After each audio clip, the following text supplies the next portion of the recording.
Moi, je suis arrivé il y a un peu moins de 3 ans ici en RDC.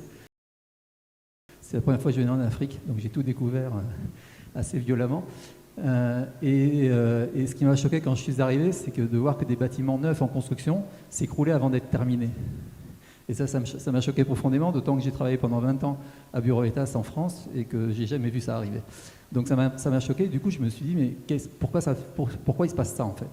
Et c'est là que j'ai appris qu'il n'y avait pas de réglementation et que pour moi c'est une des clés du problème. En 2023, les investissements directs étrangers en Afrique s'élevaient à 53 milliards de dollars. La RDC, qui est le deuxième plus grand pays d'Afrique et le quatrième pays le plus peuplé, a récupéré 3% de ces investissements, ce qui est largement insuffisant et ce qui démontre que la RDC a besoin de solutions pour rassurer les investisseurs. Et là, je parle en tant que Bureau Veritas, puisque c'est notre cœur de métier un peu partout dans le monde, mais je pense que c'est vraiment essentiel d'avoir cela. Je pense qu'on est tous d'accord pour dire qu'en RDC, il y a un fort besoin d'infrastructures à tout niveau, des constructions des hôpitaux, des écoles, etc., etc. Pour ces infrastructures, il faut avoir des moyens. Et pour avoir ces moyens, il faut avoir des investisseurs qui mettent de l'argent et qui investissent dans le pays. Un investisseur, pour l'attirer, pour le faire venir, il faut d'abord le rassurer sur l'investissement qu'il va faire et sur le retour sur l'investissement qu'il aura.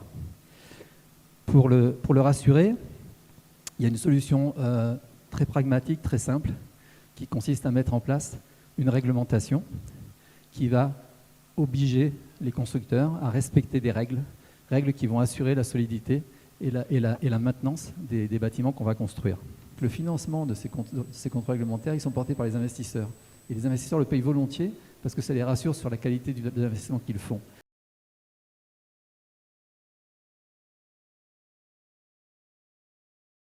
Si on prend le taux de couverture réglementaire de ces pays, donc c'est-à-dire l'avancement de leur réglementation sur la construction, la Côte d'Ivoire est à 84% de couverture réglementaire. Si on prend l'Afrique du Sud, elle est à 68%. Si on prend la Namibie, ils sont à 36%. Si on prend la RDC, on est à 0% aujourd'hui. Ça veut dire quoi, 0%? Ça veut dire qu'il n'y a pas de règles aujourd'hui qui définissent la conception et la construction et la réception des bâtiments.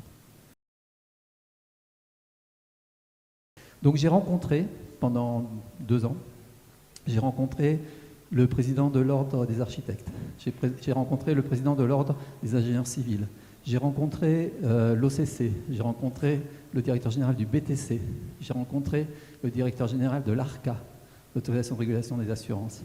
Et à tous ces gens, j'ai proposé ce projet en disant est-ce que ça vous intéresse? Est-ce que vous pensez que ça a du sens? Tous sans exception m'ont dit oui, il faut qu'on y aille, il faut qu'on le fasse.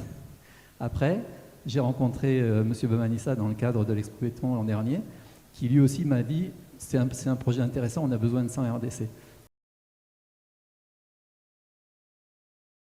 Et en fait, d'après les études que j'ai pu trouver et sur lesquelles j'ai travaillé, on considère que l'impact de la mise en place d'une réglementation en RDC serait un impact sur le PIB de 3%, ce qui est non négligeable puisque ça représente 1,8 milliard de dollars.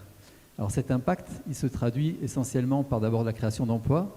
Si on prend un pays comme la France, aujourd'hui, le contrôle technique construction, ça fait travailler plusieurs milliers de personnes. Donc je vous laisse imaginer, par rapport à la taille du pays, ce que ça pourrait représenter en RDC.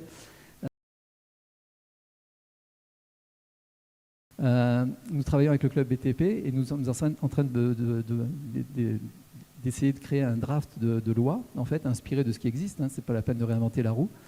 On voudrait aussi travailler sur ce cadre réglementaire. Et aujourd'hui, bien évidemment, nous avons besoin d'un soutien politique. Et je suis ravi d'avoir un ministre qui est présent ici et qui écoute cela avec attention, j'imagine. Je pense que, voilà, avec le soutien du gouvernement, pour faire voter la loi, pour mettre en place ce cadre réglementaire, je pense que c'est un projet qui pourrait aboutir assez rapidement.